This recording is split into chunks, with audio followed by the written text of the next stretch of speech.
मराठा आरक्षणासाठी आझाद मैदानात मनोज जरांगे पाटलांचं उपोषण सुरू आहे। आंदोलनाचा शुक्रवारचा पहिला दिवस होता।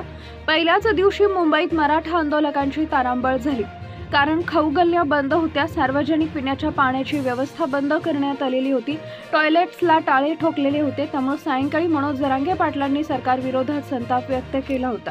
मुंबईत मराठा समाजाला जाणीवपूर्वक त्रास देण्याचे प्रयत्न मुख्यमंत्री देवेंद्र फडणवीस करत आहेत, असा आरोप जरांगे पाटलांनी केला। त्यामुळे उद्या लालसवाग येथून ट्रक भरून भाकरी येणार आहेत, असं त्यांनी जाहीर केलं।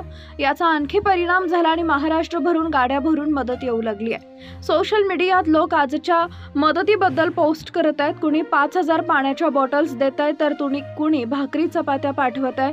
काहींनी फळं आणि खिचडीची सोय केलेली आहे। मुंबईतल्या मराठा बांधवांना काहीही कमी पडू नये यासाठी खेड्यातला मराठा समाज प्रयत्न करत आहे। काय म्हणाले होते जरांगे पाटील? फडणवीस साहेब, आमच्या तिकडे सभा घ्यायला आल्यानंतर आम्ही अशीच वागणूक देतो का? कुठल्याही पक्षाचा नेता असला तरी तो मराठ्याचाच कार्यकर्ता आहे। मुख्यमंत्री साहेब, तुम्ही असं वागणार असाल तर आम्हीही बदला घेऊ, असले धंदे करू नका।